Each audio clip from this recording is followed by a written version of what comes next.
নাগরিক সংবাদে স্বাগত। আপনাদের সঙ্গে আছি ফয়সাল মোর্শেদ। শুনছিলেন সংবাদ শিরোনাম, এবার জানিয়ে দেব বিস্তারিত। গণপরিষদে নতুন সংবিধান আর জুলাই সনদের আইনগত ভিত্তির দাবি নিয়ে শহীদ মিনার থেকে নতুন বাংলাদেশের ইশতেহার দিয়েছে এনসিপি। তাদের 24 দফায় আছে জুলাই অভ্যুত্থানের সাংবিধানিক স্বীকৃতির কথাও। সন্ধ্যায় দলের আহ্বায়ক নাহিদ ইসলাম এসব দাবি জানান। শহীদ মিনারের সমাবেশে দলটির নেতারা বলেন, ভয় বা হুমকিতে পিছু হটবে না এনসিপি। এক ফ্যাসিবাদকে সরিয়ে নতুন ফ্যাসিবাদ আসতে দেবেন না তরুণরা। জুলাই গণ অভ্যুত্থানের প্রায় এক বছর পর একই স্থানে ছাত্র জনতা সমাবেশ। জাতীয় নাগরিক পার্টি আয়োজিত সমাবেশে কেন্দ্রীয় শহীদ মিনারে সকাল থেকে খণ্ড খণ্ড মিছিল নিয়ে আসতে থাকেন নেতাকর্মীরা। হাতে জাতীয় পতাকা, দলীয় পতাকা ও ব্যানার, মাথায় দলীয় ব্যান্ড। দলীয় স্লোগান দেওয়ার পাশাপাশি জুলাই গণ অভ্যুত্থানে জনপ্রিয় হওয়া স্লোগানও দিতে থাকেন আগত নেতাকর্মীরা।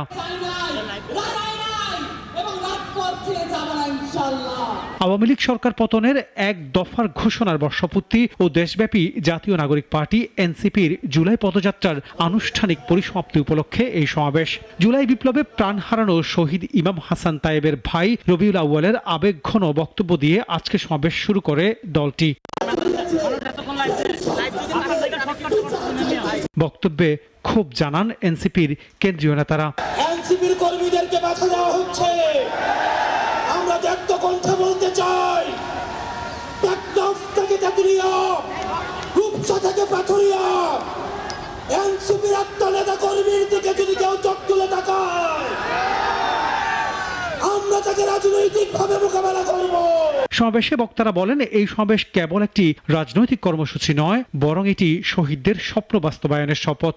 24-এর অভ্যুত্থানের মধ্য দিয়ে এই বাংলাদেশে যে নতুন প্রজন্মের জন্ম হয়েছে,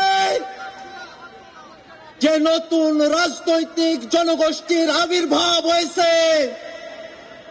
সেই নতুন রাজনৈতিক জনগোষ্ঠী এমন, যদি কোনোভাবে বাংলাদেশের কোনো কোণে কোনো বিপদ আসতে থাকে, এই প্রজন্ম জীবন দিয়ে সেই বিপদ মোকাবেলা করবে। সমাবেশ থেকে ঘোষণা দেয়া হয় নতুন বাংলাদেশের ইস্তিহার। মৌলিক মানবাধিকার লঙ্ঘন করে এমন কোনো আইন তৈরি করা হবে না। আমরা বিচার বিভাগের আলাদা সচিবালয়কে পরিপূর্ণ আর্থিক স্বাধীনতা প্রদান সহ সম্পূর্ণভাবে ক্রিয়াশীল করব। মামলার জট ও দীর্ঘসূত্রতা কমাতে আমরা বিচারক আদালতের সংখ্যা বাড়াবো। আমরা মামলার নথিপত্রগুলোকে ডিজিটালাইজ করব এবং মামলার অগ্রগতি অনলাইন ট্র্যাকিং এর ব্যবস্থা করব। আমরা দেওয়ানি দায়ের ক্ষেত্রে আর্থিক ক্ষতিপূরণের প্রাপ্তির বিষয়ে আইনগত কাঠামো প্রণয়ন করব। মানহানির মামলায় শুধু ভুক্তভোগী ব্যক্তি আইনগত প্রতিকার চাইতে পারবেন, এই বাধ্যবাধকতা নিশ্চিত করব। আমরা গরিবদের জন্য বিনামূল্যে আইনগত সহায়তার ব্যাপ্তি বৃদ্ধি করব। কিশোর সংশোধনী ব্যবস্থার মানবিকীকরণ ও সমাজে পুনর্বাসনের সুব্যবস্থা করব। ইনশাআল্লাহ আমাদের নতুন বাংলাদেশে ন্যায় বিচার নিশ্চিত করা হবে। আমাদের পঞ্চম দাবিটি হচ্ছে সেবামুখী প্রশাসন ও দুর্নীতি দমন। বাংলাদেশে আমলাতন্ত্রকে দলীয়করণের মাধ্যমে শোষণের হাতিয়ার হিসেবে ব্যবহার করা হয়েছে। আমরা প্রশাসনের সকল প্রকার রাজনৈতিক হস্তক্ষেপ বন্ধ করব। এদিকে সমাবেশস্থল ঘিরে নিরাপত্তা জোরদার করে আইন শৃঙ্খলা রক্ষাকারী বাহিনী। একনায়কতন্ত্র, পরিবারতন্ত্র, ফ্যাসিবাদ। আনোয়ার হোসেন, নাগরিক, ঢাকা। গণতান্ত্রিক জনগণ আর বিরোধ, বিভেদ বা প্রতিহিংসার রাজনীতি চায় না, তাই দলগুলোকে গুণগত পরিবর্তন আনতে হবে, মন্তব্য করেছেন বিএনপির ভারপ্রাপ্ত চেয়ারম্যান তারেক রহমান। রাজধানীর শাহবাগে ছাত্রদলের সমাবেশে তিনি আহ্বান জানান, তারুণ্যের প্রথম ভোট ধানের শীষের জন্যই হোক। গণ অভ্যুত্থানের বর্ষপূর্তি উপলক্ষে মাসব্যাপী কর্মসূচির অংশ হিসেবে বিএনপির অঙ্গ সংগঠন জাতীয়তাবাদী ছাত্র দলের আয়োজনে রাজধানীর শাহবাগে সমাবেশ। আর এই কর্মসূচিকে ঘিরে সকাল থেকে দেশের বিভিন্ন প্রান্ত থেকে সংগঠনটির নেতাকর্মীরা উপস্থিত হন সমাবেশের স্থলে। কর্মসূচির সময় ঘনিয়ে আসলে পুরো এলাকা পরিপূর্ণ হয়ে ওঠে নেতাকর্মীদের ঢলে। হাজারো নেতাকর্মীর কণ্ঠে জাতীয় সঙ্গীতের মধ্য দিয়ে শুরু হয় সমাবেশ। বিএনপির এই অঙ্গ সংগঠনটির নেতারা বলছেন, এ সমাবেশের মধ্য দিয়ে কর্মীরা অধিকারের নতুন বার্তা পাবেন।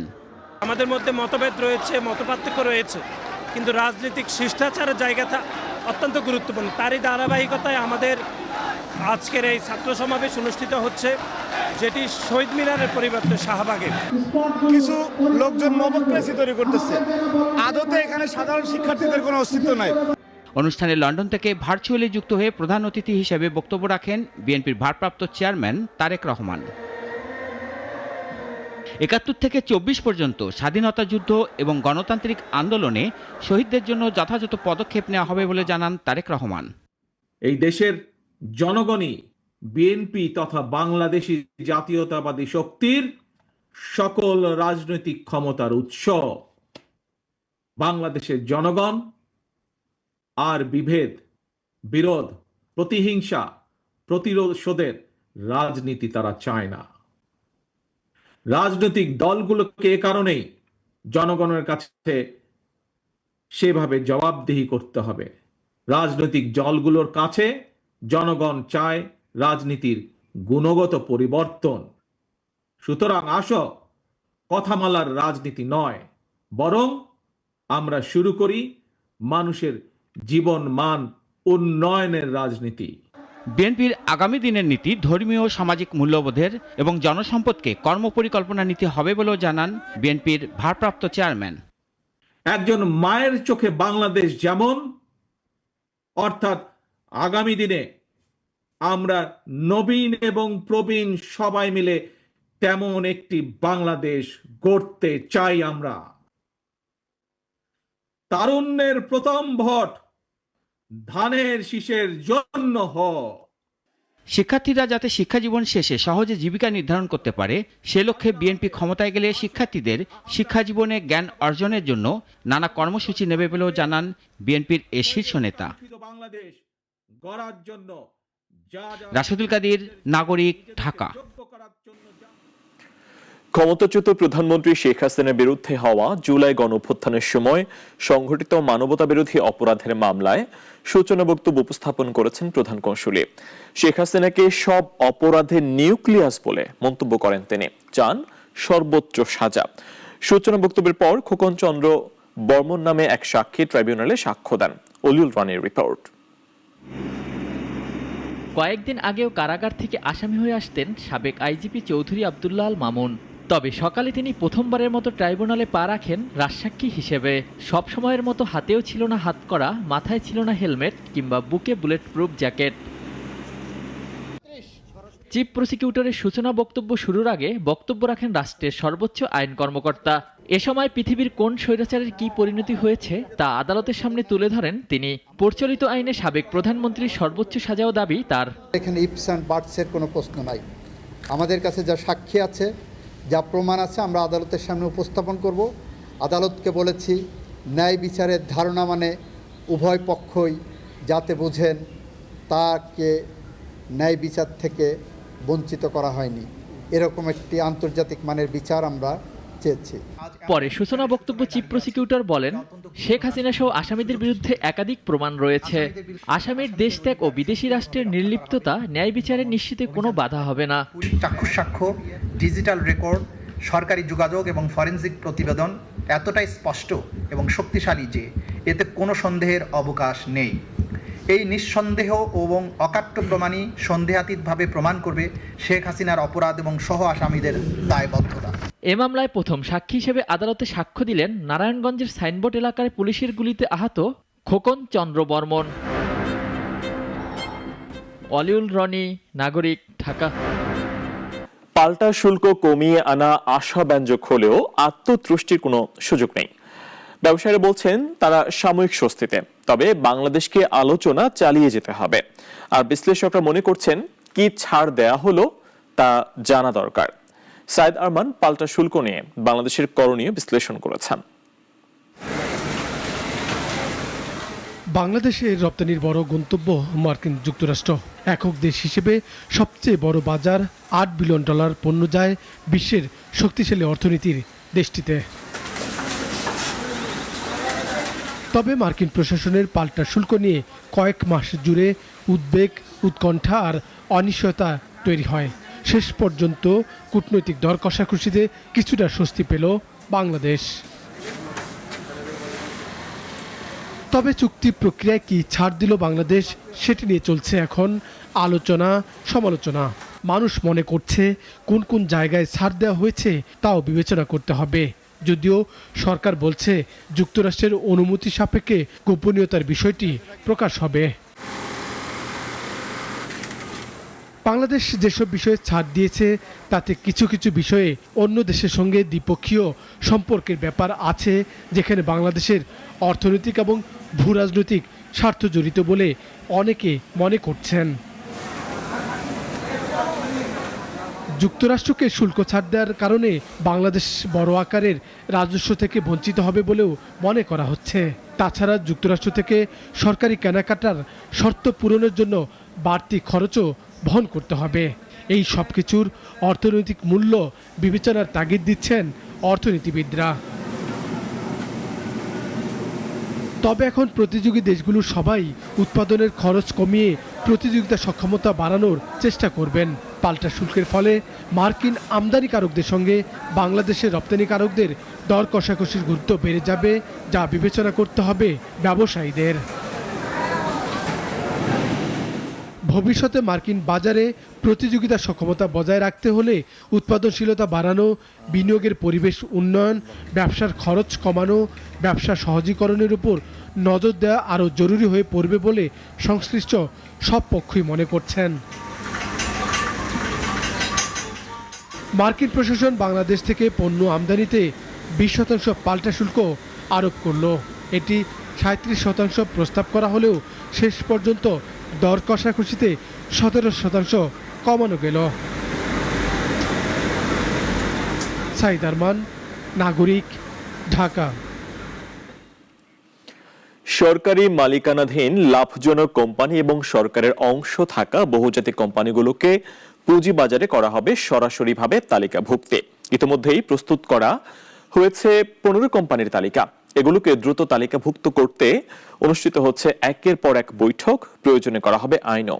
সানি আহমেদের রিপোর্ট। পুঁজিবাজারে সরকারি কোম্পানির তালিকাভুক্তির আলোচনার বয়স যুগ পেরিয়েছে, কিন্তু সংশ্লিষ্ট কোম্পানিগুলোর ব্যবস্থাপনা বিভাগ বা পরিচালনা পর্ষদের অনীহায় বিষয়টি সীমাবদ্ধ থেকেছে শুধুই আলোচনায়।